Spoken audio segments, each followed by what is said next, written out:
నైపుణ్యాలు కలిగినటువంటి కళాకారులు.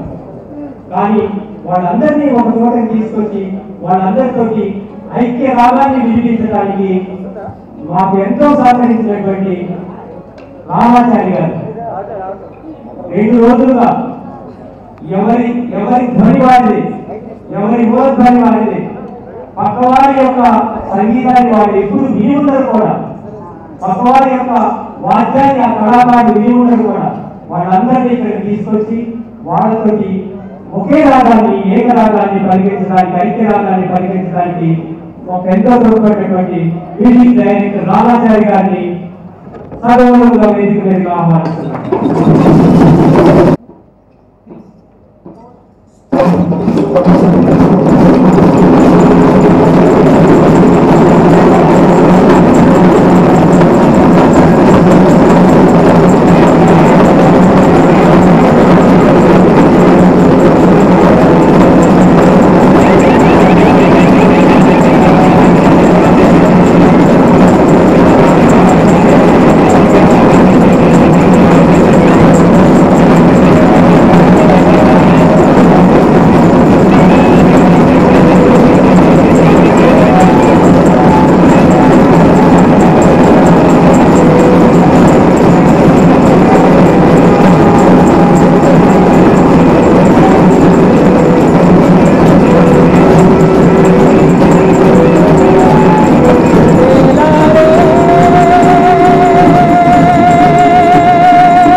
మన జానపద కళాకారుల గుండె చప్పుడు, అది మన పల్లె గుండె చప్పుడు, మన అడవి తల్లి గుండె చప్పుడు.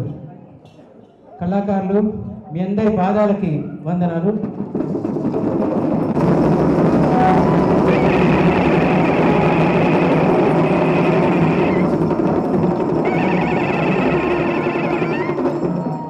తిరణాలు కావచ్చు, తెరచీరల వారు ఉన్నారు, మందెచ్చుల వారు ఉన్నారు, అనేకమైనటువంటి కొమ్ముల వారు ఉన్నారు. వీళ్ళందరూ మన ముందుకు వచ్చారు. వీళ్ళందరూ ఒకే వేదిక మీద ఇలా మమ్మల్ని అందరినీ ఇలా కట్టిపడేసినందుకు మీకు శిరస నమస్కరిస్తున్నాను.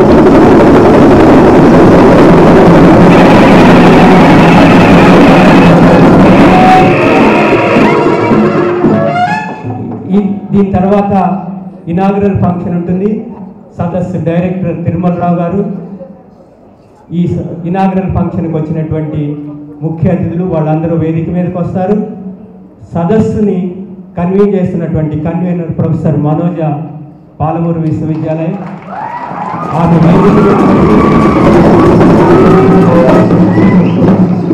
తదుపరి కార్యక్రమాన్ని నిర్వహించవలసిందిగా కోరుతున్నాను. చెప్పగానే ఒకసారి ఈ ఐడియాని ముందుకు తీసుకెళ్ళడానికి ఉస్మానియా విశ్వవిద్యాలయం 4 విభాగాలు వారి వైస్ ఛాన్సలర్ గారు ఉపకులపతి గారు అందించిన సహకారం ఎన్నటికీ మరవంది. వైస్ ఛాన్సలర్ గారు రామచంద్రన్ గారిని వేదిక మీదకి ఆహ్వానిస్తున్నాం.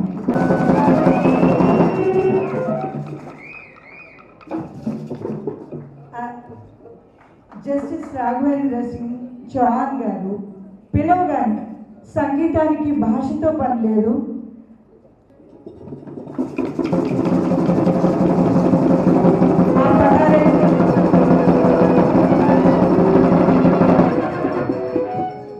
इन कलाकारों के बीच आप बता रहे हैं, हमारा सौभाग्य है, हम आभारी है आपके. राघवेंद्र सिंह चौहान गारू, तेलंगाना हाईकोर्ट जज garu, professor Daniel Negers, INALCO national institute for south Asian studies and cultures, వీరు ఇదే వాక్యాలు ఇదే నేపథ్యంలో ఏళ్ల కొలది వారు పనిచేశారు. బుర్రకథ మీద ముఖ్యంగా పనిచేసి ఒక్కొక్క వాద్యం, ఒక్కొక్క కథారూపం గురించి తెలిసిన వారు to stand here. Particularly when I was just getting to tell few words about our honorable judge particularly, all that I could say, because I can read out what I could download from the internet and all, but to tell about him, it is his genuine interest actually towards the arts and towards history that made him to stand here. When we invited, it was with single వారి సతీమణిని గుర్తు చేసుకుంటాను, నీలమ్మ గారిని.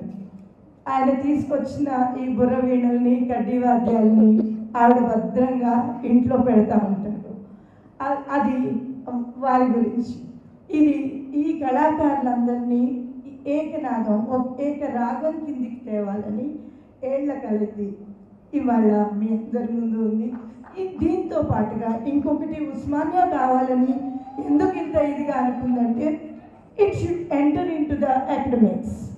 We were very happy, particularly students and సంగీతానికి భాష లేదు, కానీ సంగీతానికి అంటరానితనం ఉంది, వెనుకబాటుతనం ఉంది. వాటిని చూడడానికి నిరాకరించే గుడ్డితనము ఉంది. సమాజంలో మన చుట్టూ మనల్ని పెనవేసుకున్నటువంటి రాగాలను మనం మర్చిపోతున్నాం. ఆ రకంగా మనిషిలో ఒక ఎండుతనం ఆవరించింది, చైతన్యం తగ్గిపోతున్నది. శరీరానికి, మనసుకి కావలసినటువంటి మానవ విజ్ఞానం మనని మహత్తరంగా, మానవీయంగా తీర్చిదిద్దేటువంటి సంస్కృతిలో సంగీతం ఒక ప్రధానమైనటువంటి అంశం. ఇక్కడ ఈ సంగీత కళాకారులకి ఈ ఒక్కొక్కరికి ఒక్కొక్క స్టేట్ లెవెల్ పురస్కారం ఇవ్వవచ్చు, జాతీయ స్థాయి పురస్కారం కూడా ఇవ్వచ్చు, నేషనల్ లెవెల్ అవార్డ్స్కి వీళ్ళు పొందిన వాళ్ళు. అసలు ఎవరు వాళ్ళు, ఎక్కడున్నారు, ఏ మూలలో ఉన్నారు గుర్తికోలేరు. ఆ వాద్యాలని మా అనసూయమ్మ ఒక పడవలో నదిని దాటిస్తున్న దృశ్యం చూస్తే మేము ఆశ్చర్యపోయాం. ఆ గుర్తికోయల సంగీత వాద్యాలు ఇంతవరకు లోకానికి తెలియవు. ఎందుకు తెలియచేయలేదు ఎవరైనా? ఏ ఆంథ్రోపాలజిస్ట్ ఎందుకు చేయలేదు?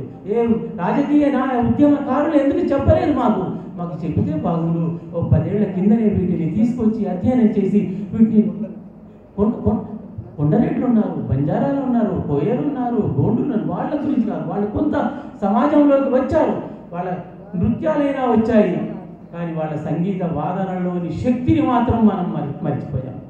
मुझको हिंदी स्टिक नहीं बोल सकता, इसलिए चिंता मत कीजिए. मुझको తెలుగులో మాత్రమే మాట్లాడితే కొంత తక్కువ కష్టంగా ఉంటుంది.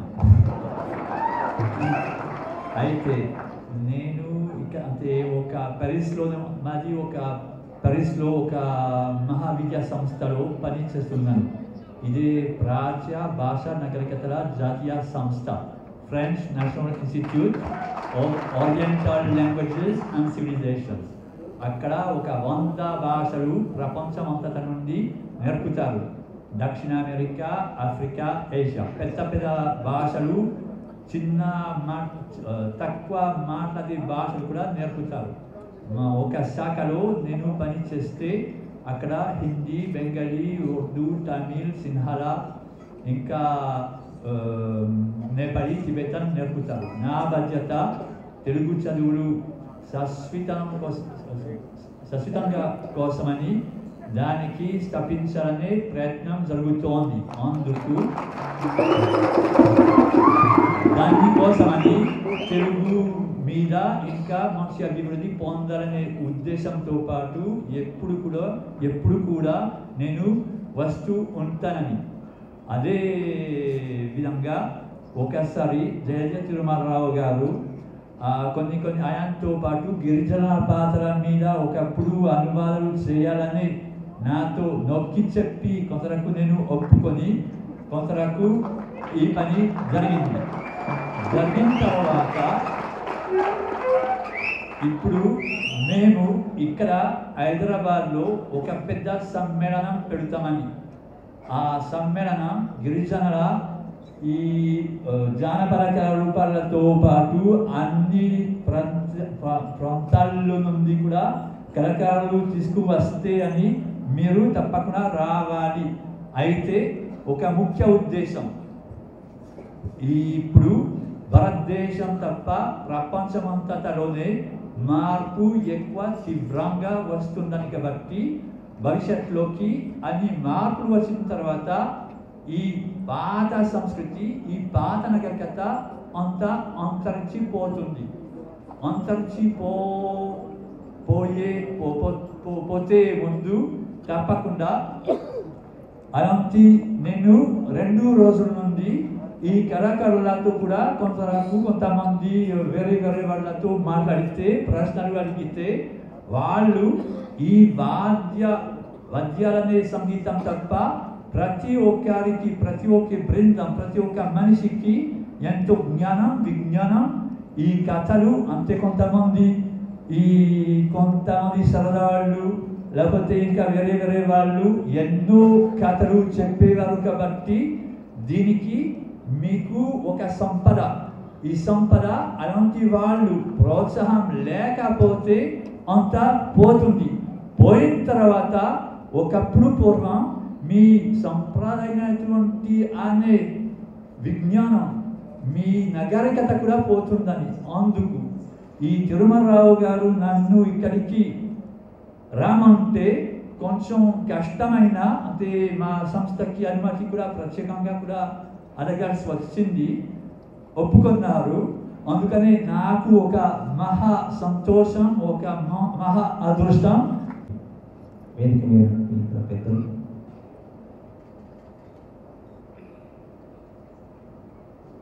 కళాకారులు, ఇక్కడికి వచ్చేసినటువంటి అతిథులు, మీడియా వారు, మీ అందరికీ నమస్కారం. ముఖ్యంగా ఇక్కడికి వచ్చేసినటువంటి కళాకారులకి స్వాగతం, సుస్వాగతం. ఉస్మానియా యూనివర్సిటీకి ముఖ్యంగా తిరుమలరావు చేసినటువంటి కృషి చాలా అన్నమయం. ఆయన సుమారు 40 సంవత్సరాల పాటు పరిశోధన చేసి ఈ వాద్యాలని బయటకు తీసి కనుమరుగైన ఉన్నటువంటి సంగీతాన్ని బయటకు తీసి ఈరోజు ఇక్కడ ప్రదర్శింపజేస్తున్నారు. చాలా అభినందనీయం. నాకు చాలా సంతోషంగా ఉంది, ఎందుకంటే ఇది ఉస్మానియా యూనివర్సిటీ ప్రాంగణంలో జరుగుతుంది. ఈ సంఘటనలో నా పాత్ర చాలా చిన్నది. ఒక చోట మేము కలవడం జరిగింది, తిరుమలరావు గారు, ప్రొఫెసర్ మనోజ గారు. వారు కలవడం తర్వాత నాయమటే వారు మా ఆఫీస్కి రావడం, ఆ తర్వాత ఈ సంగీత కచేరీ గురించి చెప్పడం జరిగింది. నాకు సంగీతంలో అంత ప్రవేశం లేదు, అయినప్పటికీ ఆయన చెప్పినటువంటి విషయం చాలా ఆకట్టుకుంది. ఎందుకంటే ఆయన చాలా రోజుల నుంచి పరిశోధన చేసి ఆయన చెప్పారు, ఎందుకంటే చాలా వాద్యాలు కనుమరుగైపోతున్నాయి, ఇంకా 56 మాత్రమే ఇక్కడ ఉన్నాయి. ఆ 56 వాద్యాలని మనం ఇక్కడ ప్రదర్శిస్తే బాగుంటుంది అని చెప్పారు.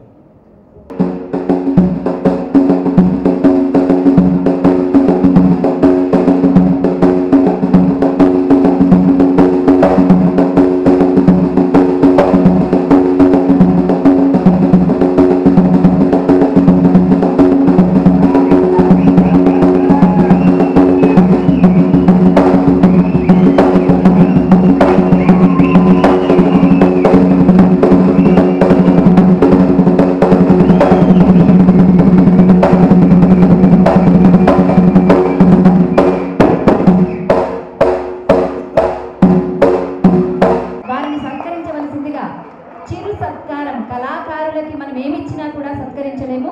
వారిని చిరు సత్కారం చేయవలసిందిగా మన ఉస్మానియా యూనివర్సిటీ తెలుగు విభాగాధ్యక్షులు డాక్టర్ ధనుంజయ మేడం గారిని, సూర్య ధనుంజయ మేడం గారిని సాదరంగా ఆహ్వానిస్తున్నాం. మరి వాయించి ఈ జమణికల వాదనతో మాకు ఆనందం కలిగించవలసిందిగా కోరుతున్నాం. కళాకారులకు వందనాలతో జమణిక వాయిద్యం.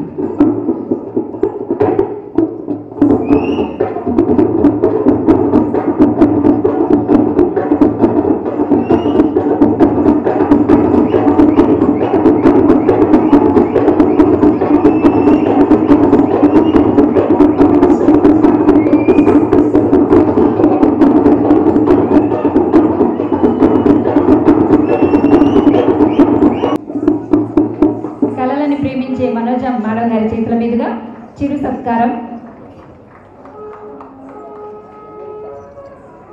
వారిని సత్కరించుకోవాలన్నా కూడా మనకి అర్హత ఉండాలి అనిపిస్తుంది నాకైతే.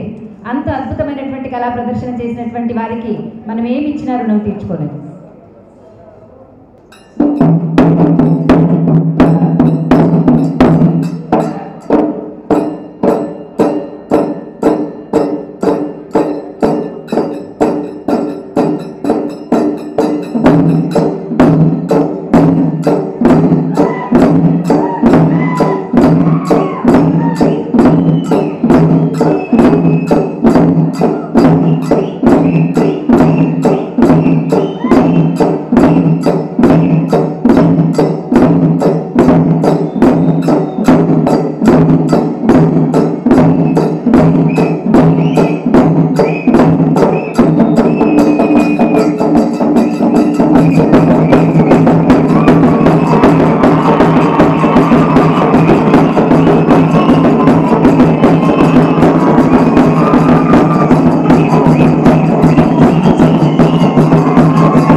కళాకారుల వైపు నడిచొస్తున్న ఆయన కోసం ఒకసారి మనం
వీరంతా సంచార జీవులు.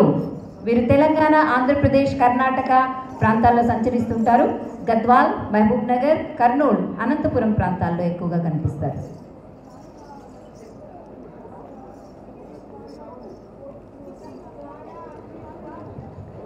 తర్వాత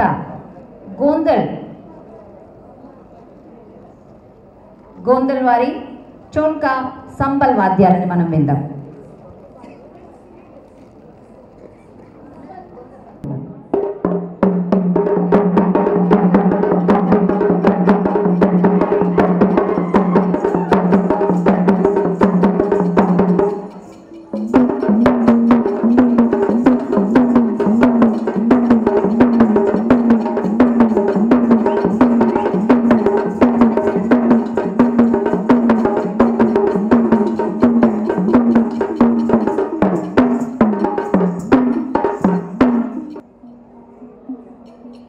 కళకి పాదాభివందనం చేస్తున్న బాలరాజు గౌడ్ గారి సంస్కారానికి చేతులెత్తి నమస్కరిస్తున్నాను.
చీమూరి మధుకర్ గారు, కారెం వెంకన్న గారు,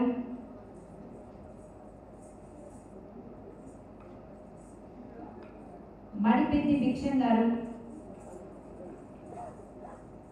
పెర్మాన్ల వెంకన్న గారు.